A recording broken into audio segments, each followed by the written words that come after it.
세 번째 모닝픽은 어린이집은 혐오 시설입니다. 네, 뭐 안 그래도 저출생 때문에 사회적 문제가 심각한데 네. 어린이집은 혐오 시설 이게 어떻게 된 일일까요? 네, 서울 종로의 한 이 아파트 단지에서요, 이 국공립 어린이집 설치를 두고 주민 간의 갈등이 생겼는데 그 과정에서 이런 혐오 발언이 나오게 됐습니다. 지난해 10월이었고요, 종로구청이 해당 아파트 입주자 대표 회의에 이 공문을 보내서 인근의 민간 어린이집이 폐쇄될 예정이니까 이를 아파트 내부로 이전을 해서 국공립 어린이집으로 전환하는 방안을 논의해달라고 요청을 했습니다. 당시 해당 어린이집에는 14명의 영유아가 다니고 있었고요. 인근 지역에 맞벌이 가구가 많아서 보육 수요가 충분하다는 판단이었습니다.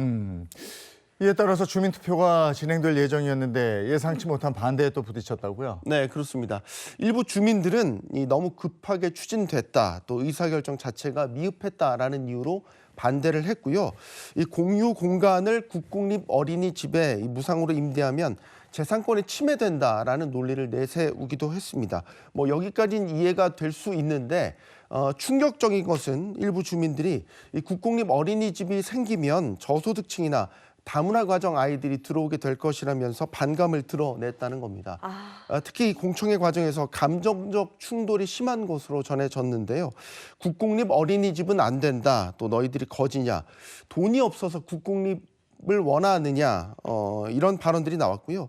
또 워킹맘 입주자들에게는 일가 육아가 힘들면 회사를 그만둬라라는 식의 막말도 나왔다고 합니다. 네. 이에 어린이집을 지지하던 주민들은 심한 모욕감을 느껴야만 했습니다.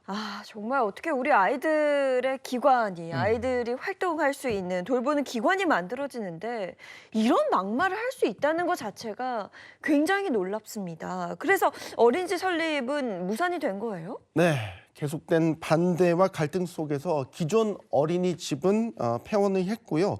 아이들은 이제 다른 어린이집으로 흩어질 수밖에 없었습니다. 이 아이를 키우는 부모들에게는 국공립 어린이집이 절실한 시설이지만 일부 주민들에게는 나와는 상관없는 문제 혹은 재산 가치에 영향을 줄 수 있는 요소로만 인식된 거죠.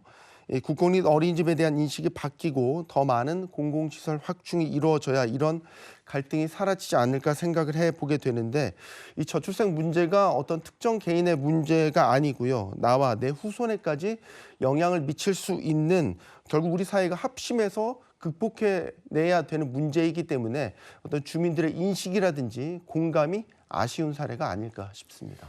좁은 국토에 우리가 따닥따닥 붙어 살다 보니까 네. 이런 일이 자꾸 반복되는데 야, 이게 저출산 문제가 심각한데 이게 교육 인프라 확충에 대한 공감대 이런 것도 겹쳐 있군요.